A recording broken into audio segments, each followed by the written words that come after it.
சோனா குருவி ரொம்பவும் ஏழ்மையான குருவி. இருந்தாலும் அது எல்லா விஷயங்கள்லயும் ரொம்பவும் நேர்மையா நடந்துக்கும். கஷ்டத்துல இருக்கிற பறவைகளை பார்த்தா நாமே ஒரு ஏழை, நம்மளால என்ன உதவி செய்ய முடியும் அப்படின்னு நினைக்காம தன்னால என்ன உதவி செய்ய முடியுமோ அதை கண்டிப்பா செய்யும்.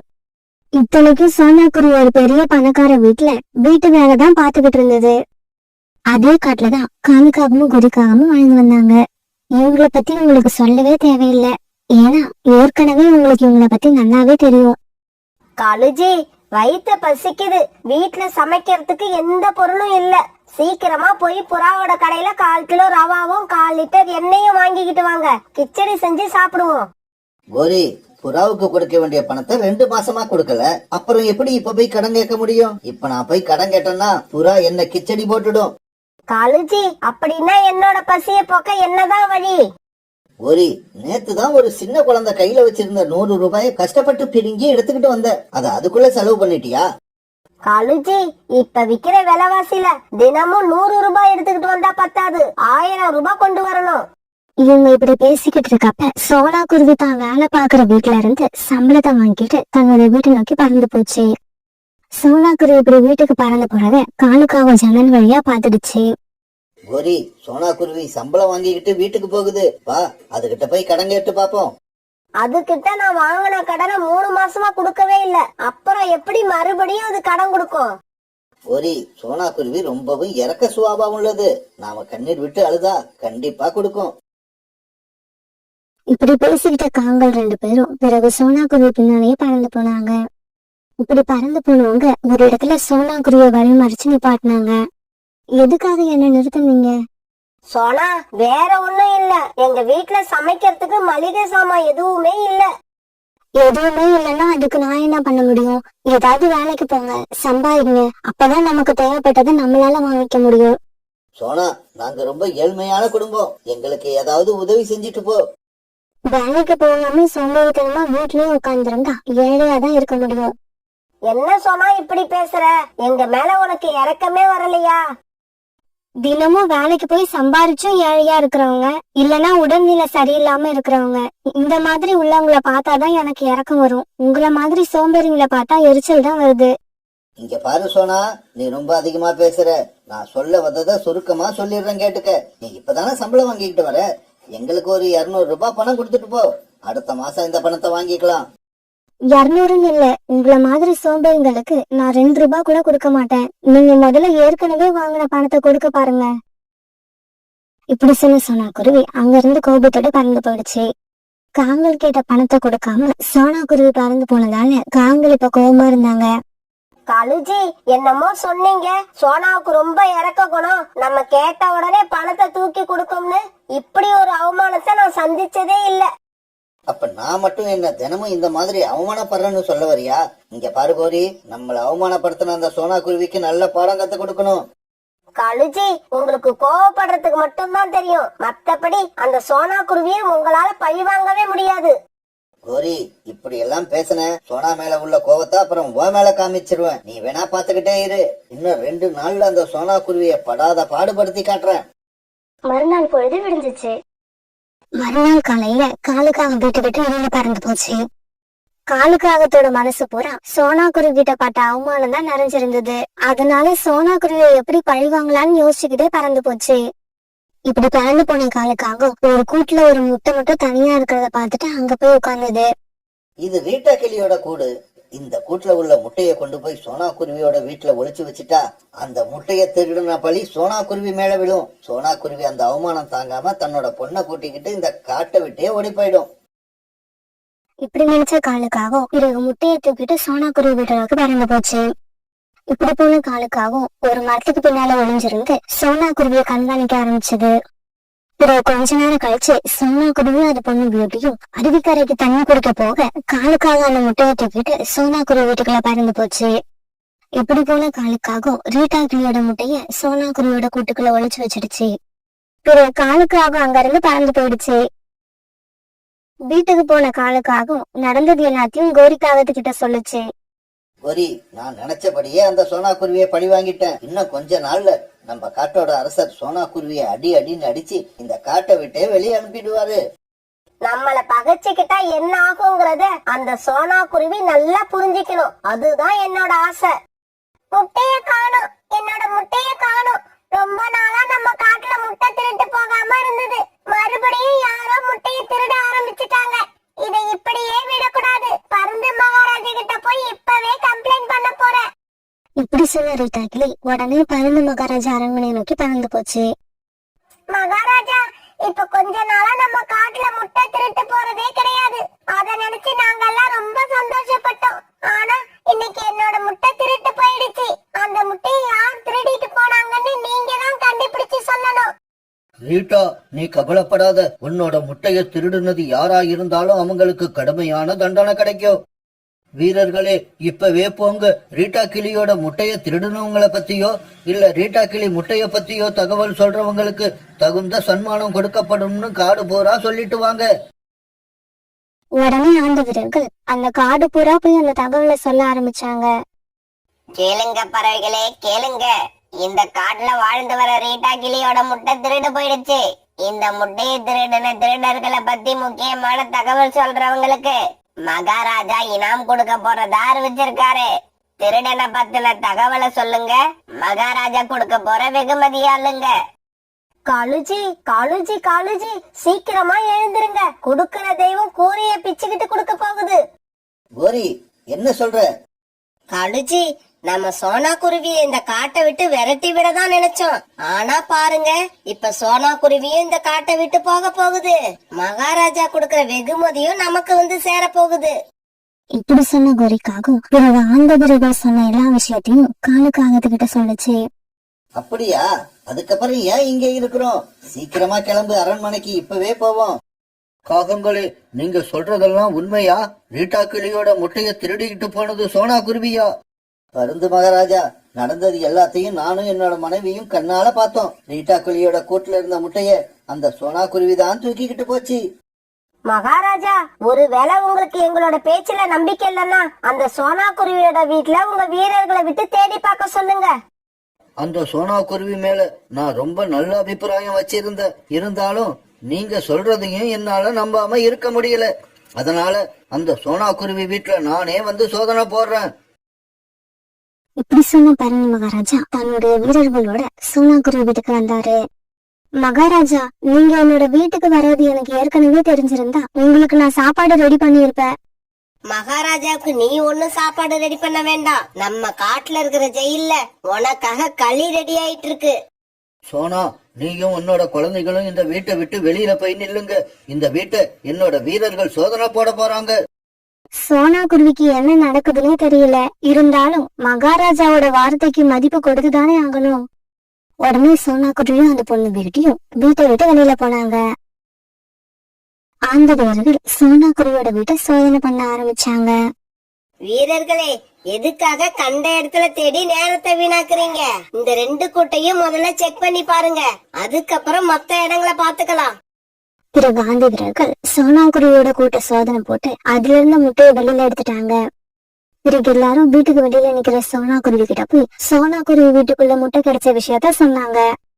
மகாராஜா, உண்மையா சொல்றேன், இந்த முட்டை என்னோட வீட்டுக்குள்ள எப்படி வந்துச்சுன்னு எனக்கு தெரியாது. வீரர்களே, இந்த முட்டையை கொண்டு போய் ரீட்டா கிளி கிட்ட கொடுங்க. சோனா, உன்னோட பேச்ச நம்ப நாங்க தயாரா இல்ல. நீ செஞ்ச தவறுக்கு உனக்கு கண்டிப்பா தண்டனை கிடைக்கும். இப்படி சொன்ன பருந்து மகாராஜா ரொம்ப கோவமா தன்னுடைய அரண்மனைக்கு போனாரு. கோரி, காளு, உங்களோட உதவியால தான் எனக்கு இந்த முட்டை கிடைச்சது. உங்களுக்கு எப்படி நன்றி சொல்றதுன்னே தெரியல. ரீட்டா, நீ அதுக்காக எல்லாம் கவலைப்பட வேண்டாம். 1 மாசத்துக்கு எங்களுக்கு 3 வேளையும் சாப்பாடு சமைச்சு போடு. உன்னோட நன்றியை நாங்க அதுல இருந்தே தெரிஞ்சுப்போம். வீரர்களே, நாளைக்கு காலையில அந்த சோனா குருவியை இந்த காட்டை விட்டு வேற காட்டுக்கு நாடு கடத்திடுங்க. இதுக்கப்புறம் அந்த சோனா குருவியை இந்த காட்டுல நான் எங்கேயுமே பார்க்க கூடாது. மகாராஜா இந்த மாதிரி சொல்லிக்கிட்டு இருக்கும் போது காங்கள் 2 பேரும் அங்க வந்தாங்க. மகாராஜா, ரீட்டா கிளிக்கு முட்டை கிடைச்சிருச்சு. சோனா குருவிக்கு தண்டனை கிடைக்க போகுது. ஆனா அந்த குருவியை பிடிச்சு கொடுத்த எங்களுக்கு இன்னும் எதுவுமே கிடைக்கல. காகங்களே, நீங்க கவலைப்படாம வீட்டுக்கு போங்க. நாளைக்கு உங்களுக்கு சேர வேண்டிய வெகுமதியை எடுத்துக்கிட்டு என்னோட வீரர்கள் உங்க வீட்டுக்கே வருவாங்க. ரொம்ப நன்றி மகாராஜா. வெகுமதி கொடுத்து அனுப்பும் போது கணக்கு பார்க்காம கொடுத்து விடுங்க. அப்பதான் அடுத்தது இனிமேலாவது நம்ம காட்டுல யாராவது முட்டை திருடுனா அவங்களையும் பிடிச்சு கொடுக்கறதுக்கு எங்களுக்கு ஒரு உற்சாகம் வரும். மறுநாள் பொழுது விடிஞ்சிச்சு. அரசரே, நீங்க சொன்ன மாதிரியே ஒரு சாக்கு நிறைய தங்க நாணயங்களை கட்டி வச்சிட்டோம். இதை எடுத்துக்கிட்டு போய் காகங்கள் வீட்டுல கொடுக்கணுமா? வீரர்களே, இத நீங்க எடுத்துக்கிட்டு போக வேண்டாம். நான் இன்னைக்கு இந்த காட்டை சுத்தி பார்க்க கிளம்புறேன். அப்படியே இந்த வெகுமதிய நானே என் கையால காகங்கள் கிட்ட கொடுத்துட்டு வந்துடுறேன். அதே சமயம் சில ஆந்த வீரர்கள் சோனாக்குருவியோட பொருட்களை எல்லாம் மூட்டையா கட்டி வீட்டுக்கு வெளியே தூக்கி எறிஞ்சிட்டாங்க. சீக்கிரமா காட்டை காலி பண்ணிட்டு வேற எங்கேயாவது போயிடுங்க. இது மகாராஜாவோட உத்தரவு. அம்மா, நாம எந்த தப்பும் பண்ணல, அப்புறம் ஏன் நமக்கு தண்டனை கொடுக்கறாங்க? பூட்டி, அந்த காங்கல் ஊர்னவங்க என்கிட்ட பணம் கடன் கேட்டாங்க. அத நான் கொடுக்கலங்கிற கோபத்துல என் மேல இப்ப திருட்டு பழி சுமத்தி அதனால நாம படுற கஷ்டத்தை பார்த்து சந்தோஷப்படுறாங்க. காலுஜி, சீக்கிரமா எழுந்திருச்சு போய் வாச கதவை திறந்து வைங்க. வெகுமதி கொடுக்க வர ஆந்த வீரர்கள் கதவு சாத்தி இருக்குன்னு நினைச்சுக்கிட்டு வெகுமதியை கொடுக்காம போயிட போறாங்க. கோரி, உனக்கு ஒரு விஷயம் தெரியுமா? இன்னைக்கு நமக்கு வெகுமதி கிடைக்க போற நேரத்துல சோனா குருவி இந்த காட்டை விட்டு ரொம்ப தூரம் போயிருக்கோம். ஆமா காலுஜி, நான் நினைச்ச மாதிரியே அந்த சோனா குருவி இந்த காட்டை விட்டே விரட்டி விட்டுட்டான். என்னது, நீ விரட்டி விட்டியா? இல்ல இல்ல, அந்த சோனா குருவிய இந்த காட்டை விட்டு நான் தான் விரட்டி விட்டேன். ரீட்டாக்கிளியோட முட்டைய அது வீட்டுல இருந்து திருடி கொண்டு போய் சோனா குருவி வீட்டுல வச்சது யாரு? நான் தானே. அதனால அந்த பெருமையெல்லாம் எனக்கு தான் வந்து சேரும். சரி, எல்லா பெருமையும் உங்களையே சேரட்டும். போய் வாச கதவை திறந்து வச்சுட்டு வாங்க. காங்கல் 2 பேரும் இப்படி பேசினதையெல்லாம் அவங்களுக்கு வெகுமதி கொடுக்க வந்த மகாராஜா வாசல்ல நின்னு கேட்டுக்கிட்டே இருந்தாரு. பிறகு காங்கல் போய் வாசல் கதவை திறக்க மகாராஜா வெகுமதியோட வாசல்ல நின்னுகிட்டு இருந்தாரு. மகாராஜா, இந்த வெகுமதியை கொடுக்கறதுக்காக நீங்க ஏன் எங்க வீட்டுக்கு வந்தீங்க? ஒரு வார்த்தை சொல்லி இருந்தீங்கன்னா நாங்களே அரண்மனைக்கு ஓடோடி வந்திருப்போம். உங்களுக்கு கொடுக்க வேண்டியது இன்னும் நிறைய இருக்கு. அதையெல்லாம் இங்க கொடுக்க முடியாது. உங்களை அரண்மனைக்கு அழைச்சுக்கிட்டு போய் அங்க வச்சுதான் கொடுத்தாகணும். பிறகு காங்கல் 2 பேரையும் அரண்மனைக்கு அழைச்சிட்டு போன பருந்து மகாராஜா அவங்க 2 பேரையும் தன்னோட ஆத்திரம் திற அடி வெளுத்து வாங்கினாரு. பிறகு பருந்து மகாராஜா காங்கல் செஞ்ச தவறுக்காக அவங்க 2 பேருக்கும் சிறை தண்டனை கொடுத்து பாதாள சிறையில அடைச்சிட்டாரு. அந்த காட்டை விட்டு பறந்து போய்கிட்டு இருந்த சோனா குருவியை வழிமறைச்சு அந்த வீரர்கள் மறுபடியும் அரண்மனைக்கு அழைச்சிட்டு வந்தாங்க. காங்களால நடந்த குழப்பங்களுக்கு சோனா குருவி கிட்ட மன்னிப்பு கேட்ட மகாராஜா பிறகு நிறைய வெகுமதிகளை வழங்கி சோனா குருவியை வீட்டுக்கு அனுப்பி வச்சாரு.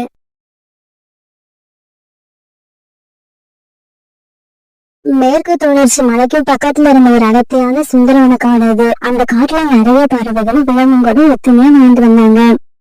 அந்த காட்டோட ஒரு பக்கத்துல நிறைய பூச்செடிகளும் அருவிகளும் தானியங்கள் நிறைந்த வயல்களும் இருந்தது. ஆனா இந்த பகுதியில பழங்களை கொடுக்கக்கூடிய மரங்கள் கொஞ்சம் இருந்துச்சு.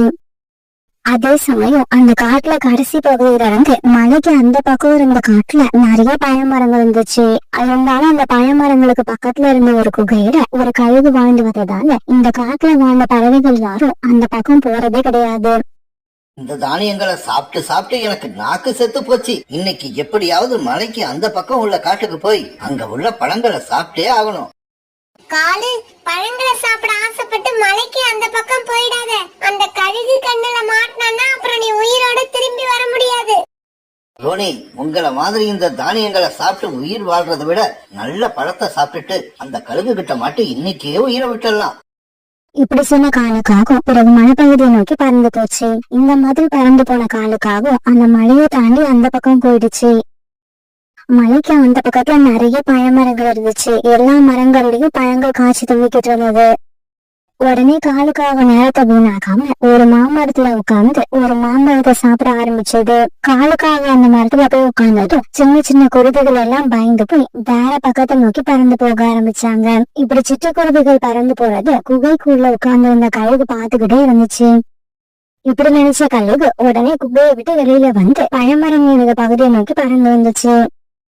ஏய் காகமே, என்னோட ஏரியாவில வந்து இப்படி பொறுமையா உட்கார்ந்து பழத்தை சாப்பிடுறியே, உனக்கு என் மேல பயமே இல்லையா?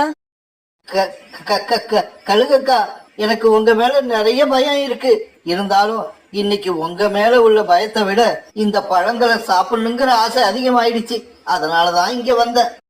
இதே மாதிரிதான் சில சமயங்கள்ல எனக்கு கூட ஒன்ன மாதிரி பறவைகளை சாப்பிடணும் போல ஆசை அதிகமாயிடும். இப்ப கூட நான் அந்த மூட்ல தான் இருக்கேன். அதனாலதான் இப்போ உன்னை சாப்பிட போறேன். கழுகக்கா, என்னோட கறியை சாப்பிட்டீங்கன்னா உங்க வாயெல்லாம் கருப்பா போயிடும். அப்படி கருப்பா போனா அத பத்தி நான் கவலைப்பட மாட்டேன். ஏன்னா பசியோட இருக்கிறது தான் கஷ்டம். வாய் கருப்பா இருந்தா அது ஒரு பெரிய பிரச்சனையே இல்ல. கழுகக்கா, இப்படி எல்லாம் பேசாதீங்க, கொஞ்சம் பொறுமையா இருங்க. உங்களுக்கு நான் ஏதாவது ஏற்பாடு பண்ணி நாளைக்கு எனக்கும் பதிலா 2 பறவைகளை கொண்டு வந்து கொடுக்கறேன். அப்படியா? உண்மையாவா? நீ மட்டும் அப்படி செஞ்சிட்டன்னா நீ வாழ்நாள் பூரா எப்ப வேணாலும் இந்த இடத்துக்கு வந்து பழங்களை சாப்பிடலாம். அதை கேட்டது காலுக்காகவும் சந்தோஷமாயிடுச்சு. கழுகக்கா, நான் இப்பவே கிளம்புறேன். நாளைக்கு இதே நேரத்துக்கு இங்க 2 பறவைகளை அழைச்சுக்கிட்டு கண்டிப்பா வருவேன். இப்படி சொன்ன காலுக்காகவும் 2 மாம்பழங்களை பறிச்சுக்கிட்டு அங்கிருந்து பறந்து போச்சு. நம்ம காட்டுலயே சோனா குருவியும் சாகர் புறாவும் தான் கொஞ்சம் கொழு கொழுன்னு இருக்காங்க. அதனால அவங்க 2 பேரையும் எப்படியாவது நாளைக்கு அங்க அழைச்சுக்கிட்டு போகணும். இப்படி நினைச்சுக்கிட்டே பறந்து போன காலுக்காகவும் நேரா சாகர் புறா வீட்டுக்கு போச்சு. சாகர், இந்த மாம்பழத்தை வச்சுக்க. இப்படி சொன்ன காலுக்காகவும் அதை எடுத்துட்டு வந்த 2 மாம்பழத்துல ஒரு மாம்பழத்தை சாகர் புறா கிட்ட கொடுத்துச்சு. அந்த காட்டுல இருந்த எல்லா பறவைகளும் பழங்களை எப்ப கண்ணுல பாப்போம்னு ரொம்பவும் ஆவலா இருந்தாங்க. இந்த மாதிரி சமயத்துல காலுக்காகவும் அலட்சியமா ஒரு மாம்பழத்தை எடுத்துட்டு வந்து கொடுத்த உடனே சாகர் புறாவுக்கு ஆச்சரியமாயிடுச்சு. ஆமா, இந்த காலத்துல நீ சாப்பிட பழம் கிடைக்கிறதே கஷ்டம். நீ என்னடானா பழத்தை எடுத்துக்கிட்டு வந்து என்கிட்ட கொடுக்கற. இதை என்னால நம்பவே முடியல. அது சரி, இந்த பழங்கள் உனக்கு எப்படி கிடைச்சது? சாகர், இன்னைக்கு நான் கழுகோட குகைக்கும் பக்கத்துல இருக்கிற பழத்தோட்டத்துக்கு பயந்து போனேன். ஆனா அங்க போய் பார்த்தப்ப கழுகுங்க இல்ல. அதனால வயிறு நிறைய பழங்களை சாப்பிட்டேன். நான் பழங்களை சாப்பிட்டு முடிக்கிற வரைக்கும் அந்த கழுகு அங்க வரவே இல்லை. என்னடா இது, அந்த கழுகு ஏன் இங்க வரலன்னு அதுக்கப்புறம் யோசிக்க ஆரம்பிச்சேன். சரி, அந்த கழுகுக்கு என்ன ஆச்சுன்னு போய் பார்த்துட்டு வருவோங்கிறதுக்காக அது வாழ்ந்துகிட்டு இருக்க குகை பக்கம் போனேன். அங்க போய் பார்த்தா அந்த கழுகு குகை வாசல்ல இறந்து கிடக்கு. அதை பார்த்த உடனே நான் ரொம்ப சந்தோஷமாயிட்டேன். இந்த சந்தோஷமான செய்தியை உங்ககிட்ட எல்லாம் சொல்றதுக்கு தான் 2 மாம்பழங்களை பறிச்சுக்கிட்டு அங்கிருந்து வேகமா வந்தேன். அப்படின்னா நாம அந்த பழத்தோட்டத்துக்கு இப்பவே போகலாமா? இன்னைக்கு வேண்டாம், நாளைக்கு போவோம். நான் போய் இந்த விஷயத்த சோனா குருவிக்கிட்டையும் சொல்லிடுறேன். நாளைக்கு நாம 3 பேரும் சேர்ந்து ஒன்னாக போகலாம். இப்படி சொன்ன காலுக்காகவும் பிறகு மீதி இருந்த ஒரு மாம்பழத்தை எடுத்துக்கிட்டு சோனா குருவி வீட்டுக்கு போச்சு. சோனா குருவி வீட்டுக்கு போன காலுக்காக சாகர் புறா கிட்ட சொன்ன அதே கதைய சோனா குருவிட்டையும் சொல்லுச்சு. இப்படி சொன்ன காலுக்காகவும் மீதி இருந்த ஒரு மாம்பழத்தை சோனா குருவி கிட்ட கொடுத்துச்சு.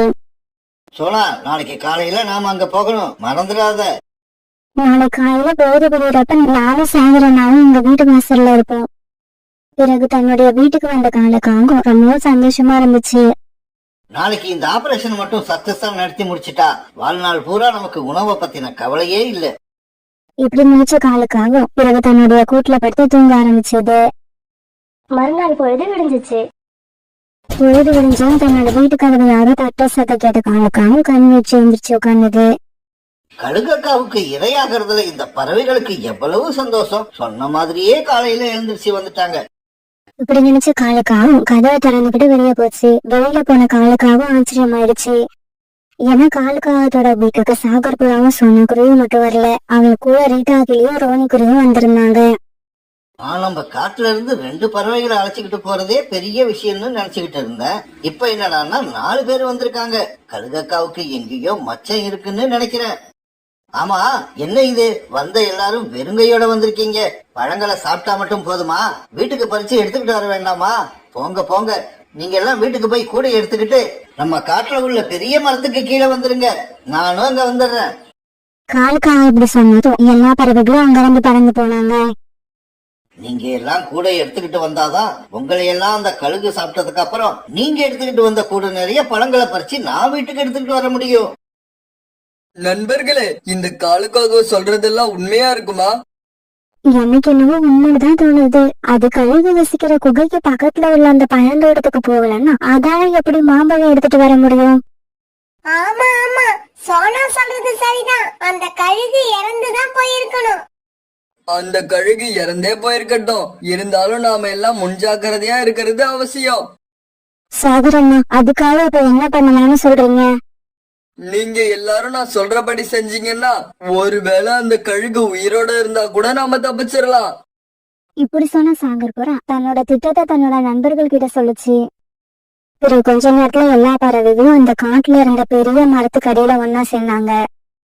பிறகு எல்லாரும் அங்க இருந்து கழுகு வசிக்கிற குகைக்கு பக்கத்துல இருக்கிற பழந்தோட்டத்தை நோக்கி பறந்து போனாங்க. காலுக்காகவும் தான் எல்லாருக்கும் முன்னால பறந்து போச்சு. அது இப்ப ரொம்ப சந்தோஷமா இருந்துச்சு. இப்படி எல்லா பறவைகளும் தன்னுடைய குகையை நோக்கி பறந்து வரது தன்னோட குகை மேல உட்கார்ந்திருந்த கழுகு தூரத்துல இருந்து பார்த்துருச்சு. இந்த காகம் நம்ம கிட்ட 2 பறவையை தான் அழைச்சுக்கிட்டு வரேன்னு சொல்லுச்சு. ஆனா இப்ப 4 பறவையோட வருது. இந்த காகத்தை எப்படி பாராட்டுறதுன்னே எனக்கு தெரியல. அப்புறம் இந்த பறவைகள் என்ன பார்த்துட்டு பயந்து போய் திரும்பி போயிடக்கூடாது. அதனால நம்ம எங்கேயாவது மறைஞ்சு உட்கார்ந்துருப்போம். இப்படி நினைச்ச அந்த கழுகு குகை வாசல்ல இருந்த ஒரு பெரிய பாறைக்கு பின்னால மறைஞ்சு உட்கார்ந்துருச்சு. இப்படி எல்லா பறவைகளும் அழைச்சிட்டு வந்த காலுக்காகும் எல்லாரையும் ஒரு கொய்யா மரத்துல உட்கார வச்சது.